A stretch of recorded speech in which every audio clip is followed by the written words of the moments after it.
Sous une pluie battante, Aman Fujimiya aperçoit une fille de son école assise sur la balançoire du parc. Il s'arrête un instant pour la regarder, mais décide rapidement de poursuivre son chemin. Mais comme une vue panoramique qui mérite un second regard, Aman se tourne à nouveau vers elle. C'est alors qu'il voit une larme couler sur son visage. Avant qu'il ne s'en rende compte, Aman se retrouve face à face avec la jeune fille et lui offre son parapluie. La jeune fille le remercie de sa sollicitude mais s'indigne en disant que c'est son choix de s'asseoir sous la pluie. Aman lui donne le parapluie et lui dit de rentrer chez elle avant qu'elle ne prenne froid. Il s'en va avant qu'elle n'ait pu dire quoi que ce soit. Bien qu'il soit trop loin pour l'entendre, elle remercie tout de même Aman. C'est la première fois qu'Aman lui parle, Mahiru Shiina. Le lendemain, au lycée Seijo, Aman éternue assez bruyamment pour que son ami Itsuki Akazawa l'engueule. Ce n'est pas comme si Aman pouvait s'en empêcher après s'être fait surprendre par la pluie. Aman décide de ne pas parler de la journée d'hier pour cacher qu'il a donné son parapluie à l'ange de l'école, Mahiru.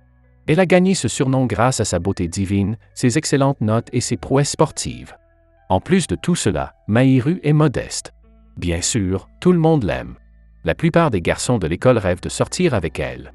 En se rendant à son appartement, Aman est surpris de voir Mahiru devant sa porte, tenant son parapluie. Il lui dit qu'elle n'était pas obligée de le rendre, mais pour Mahiru, il est naturel de rendre ce qu'elle a emprunté. Elle remarque qu'Aman a de la fièvre et se sent immédiatement coupable. Alors qu'Aman manque de s'évanouir devant la porte de son appartement, Mahiru lui ouvre la porte et s'introduit à l'intérieur. Un couloir rempli d'ordures et une pièce avec encore plus d'ordures l'accueillent. Bien qu'elle dise qu'elle ne supporte pas cette situation, Mahiru dit à Aman qu'elle va sortir un moment et qu'il doit se changer avant qu'elle ne revienne. C'est exactement pour cette raison qu'Aman ne veut pas qu'Itsuki soit au courant de l'incident de la pluie. Personne ne sait que la voisine d'Aman est l'ange que tout le monde adore. Plus tard dans la soirée, Aman se réveille avec Mahiru qui plane au-dessus de lui.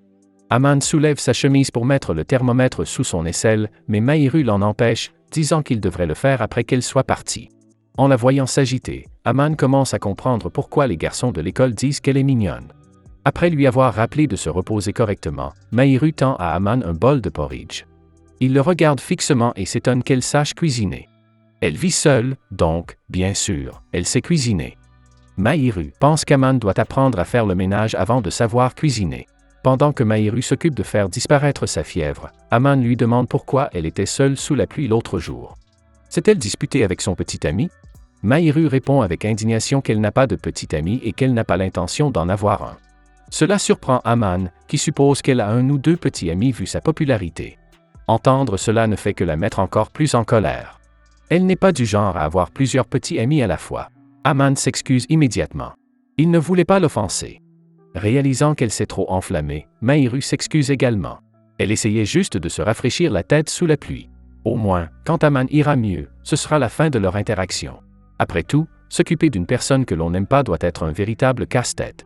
Mahiru l'admet, mais elle détourne le regard, légèrement agacée d'avoir été démasquée. Mais pour Aman, c'est un soulagement que l'ange trouve certaines choses ennuyeuses comme tout le monde. En entendant ce surnom, Mahiru demande à Aman de ne pas l'appeler ainsi. Même si c'est le surnom que lui donnent la plupart des gens de l'école, Mahiru ne l'aime pas vraiment. Le lendemain, Aman s'arrête pour regarder Mahiru sur le chemin de la classe. Itsuki le taquine, mais il lui dit fermement qu'elle est comme une étoile qu'ils ne pourront jamais atteindre. Plus tard dans la soirée, Mahiru aperçoit Aman sur le balcon. Elle découvre que son dîner est une gelée qui régénère l'énergie en 10 secondes. Comment peut-il se contenter de cela? Mahiru semble penser la même chose, car quelques instants plus tard, elle sonne à sa porte pour lui donner ses restes. C'est pour sa propre satisfaction, car elle ne peut pas le regarder manger de façon malsaine. Aman prend sa cuisine avec gratitude. Le lendemain, Aman rapporte le récipient à Mahiru. À sa grande surprise, elle a de nouveau mis de la nourriture de côté pour lui. Aman tente de refuser, mais Mahiru insiste sur le fait qu'il l'aidera en acceptant cette nourriture puisqu'elle en a fait trop. Depuis, Aman reçoit chaque jour des repas délicieusement cuisinés. Un autre jour, après l'école, Aman décide qu'il est temps de prendre soin de lui, en commençant par mieux manger. Alors qu'il fait ses courses au supermarché, il croise Mahiru. Aman en profite pour aider Mahiru en portant son sac. Bien sûr, il la précède, ce qui fait qu'on ne les voit pas ensemble. Le lendemain, Mahiru passe prendre son conteneur. Aman ouvre la porte et avoue qu'il a failli trébucher. Oh, il essaie de faire le ménage. Mahiru propose son aide car l'idée d'un appartement sale à côté du sien est insupportable. Avant de commencer, Mahiru prévient Aman qu'elle est très stricte. Fidèle à ses paroles, Mahiru les fait se déplacer rapidement et de façon ordonnée pour nettoyer l'appartement. En se dirigeant vers la climatisation, elle trébuche sur l'un des vêtements d'Aman. Heureusement, il parvient à amortir sa chute juste à temps. Aman s'excuse pour son désordre et tend la main à Mahiru pour l'aider à se relever. Le soleil est sur le point de se coucher lorsqu'ils finissent de nettoyer les lieux. Comme il est trop tard pour cuisiner, Aman propose de commander une pizza. C'est alors qu'Aman apprend qu'elle n'a jamais mangé de plat à emporter parce qu'il y a un cuisinier à la maison. Mahiru admet que leur famille est aisée, mais Aman voit qu'elle ne veut pas en parler. Ils partagent la pizza et Aman ne peut s'empêcher de regarder Mahiru déguster la nourriture. La fille l'interpelle, ce qui lui fait dire qu'elle n'est pas mignonne. Mais, même si cette version d'elle peut parfois être désagréable, Aman la préfère à celle de Mahiru à l'école. Est-ce que cela signifie qu'il pense que la façon dont Mahiru se comporte à l'école est mauvaise? Pas vraiment. Aman pense simplement qu'il doit être fatigant d'agir de la sorte. Mais pour Mahiru, c'est facile car elle l'a fait toute sa vie. Avant que Mahiru ne parte, Aman lui demande ce qu'elle gagne à lui donner à manger tous les jours. L'autosatisfaction, c'est aussi simple que cela. De plus, comme Aman ne prend pas sa gentillesse à contre-pied, Mahiru peut montrer ses talents de cuisinière. En rentrant de l'école, Aman passe devant le parc et aperçoit Mahiru assise sous un arbre. Elle lui avoue qu'elle est là parce qu'elle a aidé un chat coincé dans l'arbre. Aman lui dit de l'attendre, et quand il revient, il a tout ce qu'il faut pour panser sa cheville foulée. Attendez, comment a-t-il su que Mahiru était blessé? Il est très observateur. À la surprise de Mahiru, Aman est plutôt doué pour panser les blessures. Une fois Mahiru rafistolé, Aman lui offre son pantalon puisqu'elle a enlevé ses chaussettes. Il lui donne ensuite son sweat à capuche pour que personne ne voie qu'elle est portée par Aman. Portée? Bien sûr, Aman ne la laissera pas quand elle est blessée. Avant de rentrer dans leurs appartements respectifs, Mahiru remercie Aman de l'avoir aidé. Le lendemain soir, Mahiru rend les vêtements d'Aman et lui apporte le dîner. En regardant la nourriture préparée par Mahiru, Aman constate qu'elle est riche en produits sains. Il a pris soin de Mahiru, alors elle pense qu'il est juste de prendre soin de lui en retour. En voyant la croquette faite maison, Aman souhaite goûter les plats fraîchement préparés par Mahiru. Ce qu'il a dit lui donne une idée. Si Aman paie la moitié des ingrédients, elle cuisinera dans sa cuisine. Aman est donc plus qu'heureux de payer sa part, mais il se demande si Mahiru ne pense pas que c'est dangereux. Vous savez, une lycéenne qui entre dans la maison d'un lycéen. Mais ce n'est pas la première fois que Mahiru se retrouve seule avec lui dans son appartement. De plus, si Aman ose lui faire quoi que ce soit, elle l'écrasera là où ça fait mal. Mahiru pense aussi qu'elle n'est pas le genre d'Aman. Sinon, il serait déjà passé à l'action et Mahiru serait resté loin de lui. C'est ainsi que leur arrangement culinaire est réglé. Le lendemain, Mahiru arrive pour préparer le dîner et dit à Aman d'attendre dans le salon. Son regard se porte rapidement sur elle, et alors qu'il la fixe, il trouve leur situation bizarre. Il a l'impression qu'Aman vit ce que c'est que d'avoir une femme. Le chef cuisinier a fini de préparer le dîner. Tout a l'air si bon. Et Aman ne manque pas de le dire à Mahiru. Pendant qu'il mange, Mahiru est heureuse de voir qu'il apprécie sa cuisine. Le sourire sincère qu'elle affiche est suffisant pour qu'Aman s'arrête un instant. La flèche de Cupidon vient d'atteindre ton cœur. Après le repas copieux, ils font la vaisselle ensemble. Mais Aman ne peut s'empêcher de demander si Mahiru est d'accord pour cuisiner pour quelqu'un qu'elle n'aime pas. Ce n'est pas comme si c'était son petit ami, après tout. Mais l'ange lui assure qu'elle est d'accord. Mahiru ne veut pas qu'il reprenne ses mauvaises habitudes alimentaires. De plus, elle aime le voir apprécier sa cuisine. Sur ce, il continue à faire la vaisselle dans un silence confortable. Le lendemain soir, Aman fait la vaisselle pendant que Mahiru vérifie les résultats de ses examens. Elle a obtenu la note maximale pour ses derniers examens. Il faut dire que Mahiru étudie tout un an à l'avance. Aman admet alors qu'il travaille dur parce que c'est la condition pour qu'il puisse vivre seul, avoir de bonnes notes. En entendant cela, Mahiru dit qu'elle doit aussi travailler dur. Dans sa hâte de partir, Mahiru laisse tomber sa carte d'identité, qu'Aman lui rend dès qu'il la voit. Après son départ, Aman se rend compte, en voyant sa carte d'identité, que son anniversaire n'est que dans 4 jours. Aman n'a d'autre choix que de demander de l'aide à Itsuki, en précisant que le cadeau d'anniversaire n'est pas pour sa petite amie. Itsuki suggère que de la crème pour les mains devrait faire l'affaire car elle convient à tous les âges. Après l'école, il demande à la petite amie d'Itsuki, Kitose Shirakawa, des idées de cadeaux. Il est difficile pour elle de suggérer quoi que ce soit, car Aman ne veut pas dire à quel genre de fille le cadeau est destiné. Mais elle finit par lui suggérer d'acheter une jolie peluche. Le jour de l'anniversaire de Mahiru, Aman trouve le courage de lui offrir son cadeau. Elle est surprise qu'il connaisse son anniversaire car elle ne se souvient pas l'avoir mentionné à qui que ce soit. Aman lui dit qu'il l'a découvert grâce à sa carte d'identité il y a quelques jours, mais Mahiru hésite à accepter le cadeau. Elle ne fête même pas son anniversaire, Aman n'aurait donc pas dû s'en préoccuper. Il le lui donne quand même, voulant la remercier pour tout ce qu'elle a fait. En entendant cela, Mahiru ouvre le cadeau. Pour la crème pour les mains, appréciant son côté pratique. En vérifiant le sac, Mahiru trouve un ours en peluche. Elle le serre contre elle en disant qu'elle le gardera précieusement. Bon sang, tu n'aurais pas dû la regarder, Aman.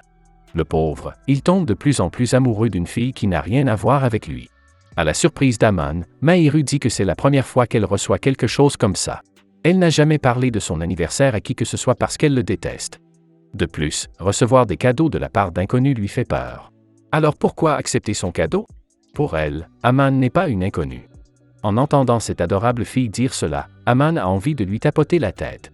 Un jour normal, la mère d'Aman, Chioko Fujimiya, décide de rendre visite à son fils. Elle aurait dû au moins lui dire qu'elle venait. Mais Chioko ne saurait pas si Aman s'est bien occupé de lui si elle l'avait fait.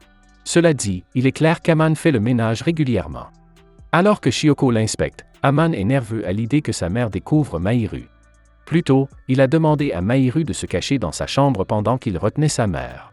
Aman lui a également donné une clé, lui demandant de partir avant que sa mère ne s'en aperçoive. Malheureusement, Chioko n'est pas prêt de partir et ce qu'Aman redoutait arrive bientôt. Chioko demande à entrer dans sa chambre. Aman a beau essayer, il ne peut pas empêcher sa mère de faire ce qu'elle veut. Et ce qu'elle voit dans la chambre de son fils la choque. C'est une jolie fille. Chioko est toute excitée. Qu'a fait son fils pour avoir une si jolie petite amie? Qu'elle soit ou non la petite amie d'Aman, il est clair pour Chioko que son fils l'aime assez pour la laisser entrer dans sa chambre. La fille ne serait pas là si elle n'aimait pas Aman. Aman admet qu'il aime bien Mahiru, mais seulement en tant qu'ami. Cela ne veut pas dire qu'il veut qu'elle devienne sa petite amie. Et elle ne le veut pas non plus. Mahiru se réveille bientôt de sa sieste, se concentrant sur Aman et sa mère. Chioko s'approche immédiatement de Mahiru, qui rougit et se présente. Entendant comment Aman s'adresse à Mahiru, Chioko lui dit d'appeler sa petite amie par son prénom. Alors que Mahiru tente de dissiper le malentendu, Chioko incite astucieusement la jeune fille à appeler son fils Aman. Elle continue ensuite à soutenir leur relation inexistante, pour le moment. Même le fait de s'asseoir pour parler ne fonctionne pas. Découvrant qu'Aman et Mahiru sont voisins, Chioko déclare qu'il s'agit de la rencontre d'une vie. Aman admet que Mahiru est belle et généreuse. Mais l'expression « rencontre d'une vie » n'est-elle pas un peu exagérée? Chioko ignore son fils. Au lieu de cela, elle explique à Mahiru qu'Aman, malgré sa timidité, est un honnête gentleman. Chioko se lève bientôt pour partir, mais non sans avoir demandé son numéro à Mahiru. Sa mère partie, Aman s'excuse auprès de Mahiru pour le dérangement. Mais elle pense que ce n'est pas grave, et malgré le caractère bavard de Madame Chioko, il est clair pour Mahiru qu'elle tient beaucoup à Aman. De plus, Mahiru se sent spécial lorsqu'on l'appelle par son prénom. Même ses parents ne l'appellent pas Mahiru. En entendant cela, Aman commence à appeler l'ange par son prénom. Mahiru est surprise mais fait de même avec Aman. Elles conviennent de s'adresser l'une à l'autre de cette façon désormais, mais seulement en privé. Mahiru se souvient alors de la clé qu'Aman lui a donnée et la lui rend. Mais il lui dit de la garder. Aman fait confiance à Mahiru. C'est pour cela qu'il la lui donne. Le lendemain, à l'école, les classements des derniers examens sont publiés. Aman a obtenu la 21e place, tandis que, comme prévu, Mahiru est en tête. Plus tard dans la soirée, elle trouve un gâteau dans le réfrigérateur. Aman dit que c'est pour elle, pour fêter sa première place aux examens. Mais elle n'y voit pas d'intérêt, car elle est toujours première. C'est parce qu'elle travaille dur à chaque fois. Elle mérite donc de petites récompenses comme celle-ci de temps en temps. Sur ce, Mahiru prend une part et goûte le gâteau. C'est délicieux. La réaction adorable d'Aman devant le gâteau le fait s'émerveiller. Mahiru suppose qu'il veut du gâteau et lui propose d'en manger. Mais est-ce vraiment le gâteau qu'il veut? Aman hésite mais accepte une cuillère. En retour, il prend une cuillère pour Mahiru, puis lui demande ce que ça fait d'être nourri. C'est gênant. Au moins, elle comprend maintenant ce que ressent Aman. Lors d'un week-end tranquille, Aman décide qu'il est temps pour lui d'apprendre à cuisiner. Mais c'est difficile pour un débutant, surtout pour quelqu'un qui a été gâté par Mahiru. Heureusement, elle est plus qu'heureuse de le superviser. Son premier essai se passe plutôt bien pour quelqu'un qui n'a aucune expérience de la cuisine. Mais si Aman apprend à cuisiner, Mahiru n'aura plus rien à faire. Bien sûr, même dans ce cas, il voudra toujours manger sa cuisine. En entendant cela, elle rougit. Elle se dit alors qu'Aman peut commencer à apprendre les bases en l'aidant à préparer les repas. Le lendemain, à l'école, Kitose supplie Aman d'organiser une fête de Noël chez lui. Cela ne devrait pas poser de problème à quelqu'un qui vit seul. Après avoir beaucoup insisté, Aman finit par accepter. Plus tard dans la soirée, il fait savoir à Mahiru qu'il invitera ses amis pour le réveillon de Noël. Bien que cela ne lui pose aucun problème, Aman se demande si elle ne se sent pas seule. Mahiru a l'habitude d'être seule, mais aucun ange ne devrait être seul à Noël. Aman demande donc à Mahiru si elle veut passer Noël avec lui. Quant à ce qu'ils feront, Aman n'y a pas encore réfléchi. Heureusement, Mahiru a une idée en tête. Elle n'a jamais joué à des jeux vidéo et aimerait bien les essayer. La veille de Noël, ils mangent joyeusement en se rappelant à quel point certains garçons de leur école ont été dévastés après avoir été rejetés par Mahiru. La neige commence bientôt à tomber dehors, et Kito se rend avec enthousiasme sur le balcon en compagnie d'Itsuki. Ils sont accueillis par un spectacle inattendu. Mahiru, l'ange en personne, est juste à côté. Un lien forgé par le temps, la patience et la compréhension est un lien qui durera toute une vie. C'est du moins ce qu'Aman et Mahiru peuvent réaliser s'ils choisissent de rester l'un à côté de l'autre quoi qu'il arrive. C'est peut-être ce que Madame Shioko voulait dire lorsqu'elle a déclaré qu'elle allait faire la rencontre de leur vie. Si vous voulez une suite à cet anime, abonnez-vous, laissez un like et un commentaire pour aider la chaîne à grandir. Merci d'avoir regardé cette vidéo.